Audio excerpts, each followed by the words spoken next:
जनवरी 2024 जब आई तो हमने वेलकम किया, बहुत ग्रांड वेलकम किया, केक काटे, बर्थडे की तरह सेलिब्रेट किया, गुब्बारे लगाए, सारे काम करे। लेकिन क्या सेलिब्रेशन करने से हमारा 2024 हैप्पी न्यू ईयर बनेगा क्या? No sir. अगर आपका दिल बोल रहा है तो आप कह सकते हैं नो या जो भी आप चाहें। अगर आप कामयाब होना चाहते हैं, मुझे समझाया कि आपको कुछ अलग करना पड़ेगा। जो आप कर रहे हैं, जो कर रहे हो उससे तुम वहीं पहुंचोगे जहां आज तक पहुंचे हो। अगर और आगे जाना चाहता है तो कुछ नया करना पड़ेगा, कुछ नया तलाशना पड़ेगा। और नहीं तो दोस्त, अगर जिस काम को कर रहे हो उसी काम में अगर इतनी दम है, लेकिन इतनी नहीं है कि आपको आपके समाज सोसाइटी में टॉप पे लिया है, आपको अमीर और कामयाब बनाए, लोग आपका एग्जाम्पल दें। अगर उसमें इतना दम होता तो उस ट्रैक में नहीं है, और 5 साल बाद भी नहीं हो पाएगा। मानते हैं आप लोग? भाई जिस काम को आप कर रहे हो उसी काम को और 5 साल करेंगे आगे तो क्या होगा जीवन में? 2024 से 2029 आ जाए और आप जिस काम को कर रहे हो उसी को उसी रूटीन से करते रहें, क्या होगा? 2029 में आपके फैमिली का लाइफ स्टाइल, आपका लाइफ स्टाइल, आपका स्टेटस कहां पहुंचेगा? हल्का सा इंक्रीज होगा। हेलो, बोल ही नहीं रहे आप भाई। क्या ग्रोथ होगी? No change sir. 1% भाई 25,000 तनख्वाह होगी तो 5 साल बाद कितनी हो जाएगी? इतनी स्पीड चलती है बात। तो आप समझ लेना क्या ये बिजनेस को क्यों करना चाहिए। और सबसे अच्छी बात इस बिजनेस की खूबी कि आप अपने काम को करते करते इस बिजनेस को भी कर सकते हैं। इसको लगता है कि मैं जो कर रहा हूं वो छोड़कर फिर करना पड़ेगा, पता नहीं मैं यहां सफल होऊंगा कि नहीं होऊंगा, जो कर रहा हूं कहीं वो भी चौपट नहीं हो जाए, तो ये गलतफहमी अगर आपको है तो आप खत्म करें। आप नौकरी करते हैं, आप दुकान करते हैं, उसके साथ साथ इस काम को भी डेवलप कर सकते हैं 1 घंटा 2 घंटा अपना निकाल करके। और मैंने भी ऐसे ही किया, ऐसा नहीं दुकान को पहले दिन छोड़ दिया। 1.5 साल दुकान के साथ साथ मैंने पार्ट टाइम इस बिजनेस को किया, और जब मेरी आईडी पे पर आ गया तब मैं इस बिजनेस के अंदर फुल टाइम होकर काम करने लगा।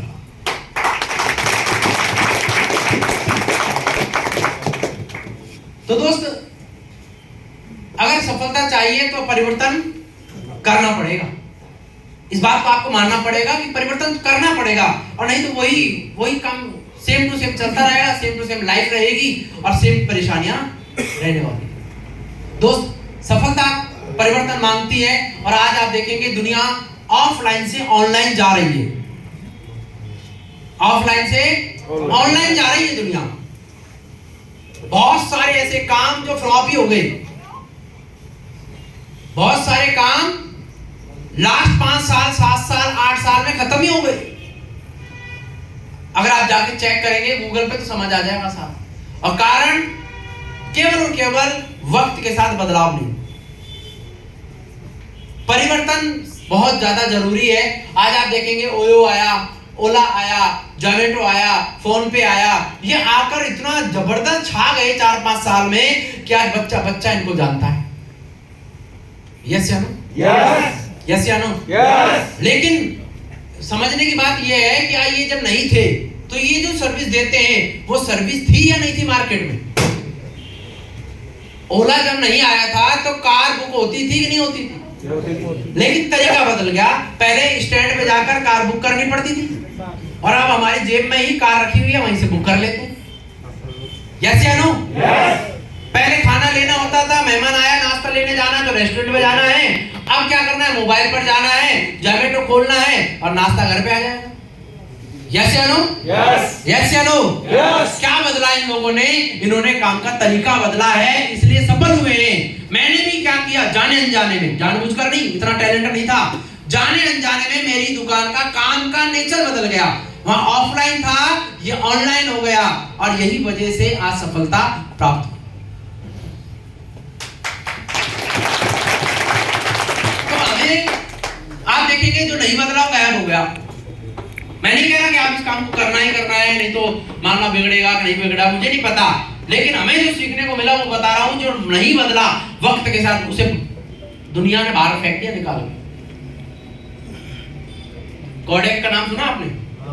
रील आती थी, कैमरे आते थे, गायब हो गए जब से डिजिटल फोटोग्राफी आई। और वो रील वाले कैमरे हमारे आंखों के सामने आए और आंखों के सामने गायब हो गए। ये जो जनरेशन में हम जी रहे हैं ना, ये सबसे फास्ट जनरेशन है, जिसने सब कुछ देखा है। बैलगाड़ी भी देखी हमने, देखी कि नहीं देखी? और चंद्रयान भी देख लिया। हमने चिट्ठी भी जाते देखी है, और हमारे मेल भी गिर रहे हैं। हमारे दादाजी ने मेल देखा होगा क्या? No sir. वो चिट्ठी से पैदा हुए, चिट्ठी पे गए। कोई बदलाव, कोई फास्ट ग्रोथ नहीं थी, चेंज नहीं था इतना। आज जो ये युग है ना, ये 21वीं सदी बहुत फास्ट है। इस युग में आपने वो सब देख लिया जो पिछले 50 साल में नहीं देखा होगा लोगों। यस या नो? बहुत तेजी से बदलाव आ रहा है, बहुत तेजी से दुनिया बदल रही है। और अगर हम पुरानी धारणाओं के साथ बैठे रहे, नहीं नहीं मेरे को जरूरत नहीं है, मुझे कोई जरूरत नहीं है, मुझे कोई जरूरत नहीं है, तो कोई बात नहीं, समय बताएगा कल कि जरूरत है कि नहीं। और देखिए आप एसटीडी पीसीओ कहीं दिखते भी हैं आज आपको? कहां गए? ग्राहक गायब हो गए या फिर ये गायब हुए? कारण बदलाव आ गया ना, मोबाइल आ गए, लोगों ने मोबाइल ले लिए, अब एसटीडी खत्म हो गई। लेकिन एसटीडी पे काम करने वाला जो अपना घर का जीवन यापन करता था, उसका बेरोजगार हुआ होगा ना, या तो उसने कुछ ना और कुछ किया होगा, नहीं तो बेरोजगार की मार झेल रहा है। और ऐसे धंधे हैं ना भाई साहब, दुनिया में बहुत सारे हैं जो खत्म हो गए केवल परिवर्तन ना करने की वजह से। मेरा ही मोबाइल रिचार्ज को उठा के देख लो, आज खत्म है। मेरे ही मोबाइल रिचार्ज की दुकान आज 80% खत्म है। आप में से कितने लोग हैं, देख लो आप, कितना जो दुकान में जाके रिचार्ज डलवाते हैं, जो दुकान जाके आज भी रिचार्ज डलवा रहा है, एक बार हाथ ऊंचा करके बताओ। दुकान जाके रिचार्ज डलाता है, तो ये कितने है? उसमें से एक है, आप परसेंटेज निकाल लो। इतना धंधा मेरा, एक दो है बस, ये मेरा धंधा बचा है। यानी 100 में से 2 मान लो, यस या नो? जबकि यहाँ कितने 98 कितने लोग बैठे हैं यहाँ? करीब 170 लोग हैं। उसमें से 2 लोग हैं जो आज भी मोबाइल का रिचार्ज दुकान जाके करवा रहे हैं, बाकी 168 अपना रिचार्ज खुद डाल रहे हैं। और ये कृपा रही भगवान की, जो ये बिजनेस हमें मिल गया वक्त पे, और ज्यादा दिमाग नहीं लगाया और चल पड़े तो आज दुकान भी सुरक्षित हो गई और हमारा धंधा भी सुरक्षित हो गया।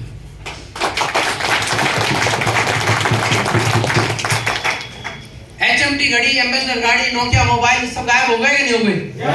कोई कमी नहीं थी इनकी क्वालिटी में, कमी थी केवल इनके अपग्रेडेशन। अपग्रेड नहीं किया नोकिया ने। उसे एक ही बात का अहम था कि मेरा तो टॉप है, नंबर 1 है, मुझे कुछ जरूरत नहीं है बदलाव की। और आज नोकिया गायब हो गया। तो जब नोकिया के साथ ये हो सकता है, बदलाव की बाढ़ आ सकती है, उस पे हमारा क्या? जब नोकिया जैसा इस बदलाव को एक्सेप्ट नहीं करने की वजह से गायब हो गया, हमारा क्या? हम जिस धंधे को कर रहे हैं, जिस काम को कर रहे हैं, कोई नया टेक्नोलॉजी आ गया अपने धंधे को खा सकता है नहीं खा सकता? खा सकता है। और आज तो टेक्नोलॉजी ऐसे आ रही है कि हर सेक्टर के अंदर टेक्नोलॉजी ने अपने पैर फैलानी। जाके पूछना गुड़गांव, मानेसर बड़ी कंपनियों में कि जहां आज 100 लोग काम करते थे, वहां 10 लोग काम कर रहे हैं, बाकी मशीन कर रही है। यस या नो? आने वाला वक्त रोबोटिक आने वाला है, ऐसा कह रहे हैं बड़े लोग। रोबोटिक, रोबोट्स करेगा सारे काम। चेन्नई के अंदर एक रेस्टोरेंट है जिसमें एक रोबोट ही आपको सर्विस देने आता है। आपने ऑर्डर लगाया, इडली डोसा खाना है, रोबोट आएगा लेकर। अब उस रेस्टोरेंट में 10 लोग होंगे, अगर वर्कर गायब, क्यों रखेगा मालिक? एक रोबोट को रख ली जो ना दिवाली छुट्टी मांगे ना होली छुट्टी मांगे, है ना? ये हो ना बीमारी हो, ना पेट दुखे, ना दर्द हो, कुछ नहीं। One time investment, life time return. Yes या नो? तो दोस्त, दुनिया बहुत तेजी से बदल रही है। बस हमारा सवाल अपने आप से यही होना चाहिए कि हमने लास्ट 5 साल में अपने आप को कितना बदला। काम के तरीके को, सोचने के तरीके को, देखने के नजरिए को कितना बदला।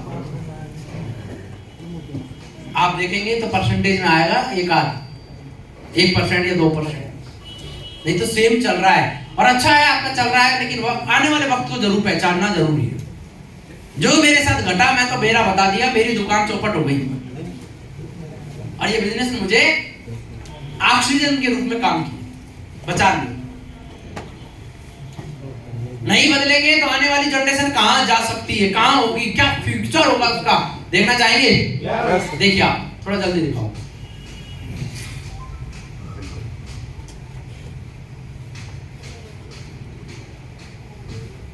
और 12.2 करोड़ लोगों की नौकरी गई थी लॉकडाउन में। 12.2 करोड़, मेरा आंकड़ा नहीं है ना, ये सिपसॉफ्ट का, ये गूगल से लिया हुआ है, आप चेक कर लेना। अब जिनकी गई है उन्हीं को पता है कितना दुख हुआ होगा जीवन में। यस या नो? कैसी जिंदगी बिल्कुल करवट ले गई होगी। जो प्राइवेट में बच्चे पढ़ रहे थे सरकारी में पहुंच गए होंगे, हो सकता है? यस या नो? तो दोस्त, बेरोजगारी बहुत तेजी से बढ़ रही है। ये बिजनेस पहले चलता था सपनों से, सपने दिखा के जुड़ाते थे, बोला देखना ऐसा हो जाएगा, आपकी जिंदगी में ये हो जाएगा, कार आ जाएगी, बंगला आ जाएगा, वो तो आएगा जाकर आएगा, वो तो आएगा ही आएगा। लेकिन अब ये बिजनेस नीड हो चुका है हर परिवार के लिए, जरूरत बन चुका है हर परिवार के लिए। यस या नो? यस या नो? 95% लोगों के पास 5% पैसा है दुनिया में, क्योंकि वो नेटवर्क नहीं बनाते। और 5% लोग वो है जो नेटवर्क बनाते हैं, उनके पास 95% पैसा है। टाटा, बिरला, अंबानी, सिंघानिया, डालमिया, जितने भी लोगों को देखोगे ना टॉप, आपके दौसा के भी अगर टॉप को देखोगे उठा के, तो उसके नीचे 10-20-50 आदमी काम कर रहे होंगे, इसलिए वो पैसे वाला है। अकेले काम करने वाला कभी पैसे वाला नहीं बनता। पैसा लगाया, देखो जियो ने 1,50,000 करोड़ और जियो लेकर आया, लाया कि नहीं लाया? जियो सिम फ्री में बांटा। हेलो, आपके दौसा में जियो सिम फ्री में मिला कि नहीं मिला? आपने छोड़ा कि लिया? सबने लिया। क्या सोचा हमने कभी यार ये फ्री क्यों बांट रहा है? हमें तो फ्री चाहिए था बस, क्योंकि हम फ्री छोड़ते नहीं कुछ भी। यस या नो? लेकिन वो बड़ा बिजनेसमैन है, इतना पागल तो नहीं जो फ्री में बांट दे। उसने 1,50,000 करोड़ लगाया और पता नहीं कितने करोड़ लोगों ने लिया सिम, लेकिन 41.5 करोड़ जिंदा हैं। और एक आदमी 256 रुपए महीने से रिचार्ज डलवा रहा है और महीने की कमाई 10,624 करोड़ मुकेश अंबानी ले रहा है। अब इतना बड़ा पैसा अपने पास है नहीं इन्वेस्टमेंट करने का, है क्या? तो अपने पास एक बिना पैसा लगाए और रास्ता है नेटवर्क बनाने का, सेफ शॉप। मैंने भी ज्वाइन किया और 8-10 हजार रुपए की शॉपिंग करी, और आज आप में से एक ऐसा नहीं जिसको हमने ज्वाइन कराया, आप सब लोग नेटवर्क का हिस्सा बन गए ऑटोमेटिक। नेटवर्क बनाने का तरीका है नेटवर्क मार्केटिंग,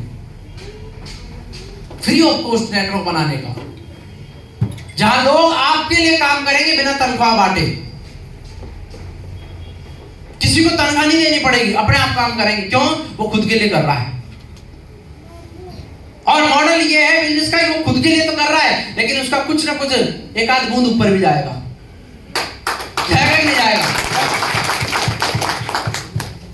तो मेरे दोस्त, बिजनेस को समझने के लिए बहुत वक्त लगेगा, इसलिए कह रहा हूं ज्यादा मत समझना। इतना ही समझ लो कि पैसा दे रहे, सामान आ रहा है, करके देखते हैं। जिंदगी निकल गई, चलो 2024 को तो कुछ करके देखते हैं, कुछ तो शानदार और अजब गजब होनी चाहिए 2024। ज्यादा गहराई में जाएंगे तो वक्त लगेगा।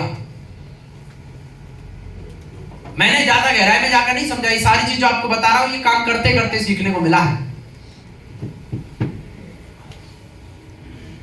21वीं सदी का सबसे बड़ा बिजनेस है ये। 8वां अजूबा कहा है इसे धरती का? 7 अजूबे आपने सुने होंगे, ये 8वां है। इसमें ये चीज है जो कहीं नहीं है, इसलिए 8वां इसको कहा है। और 1929 में अमेरिका से डायरेक्ट सेलिंग मॉडल की स्थापना हुई थी। आजकल का नहीं, 100 साल पुरानी इंडस्ट्री को आज आप देख रहे हैं, यानी हम 100 साल पीछे हैं अभी अमेरिका से।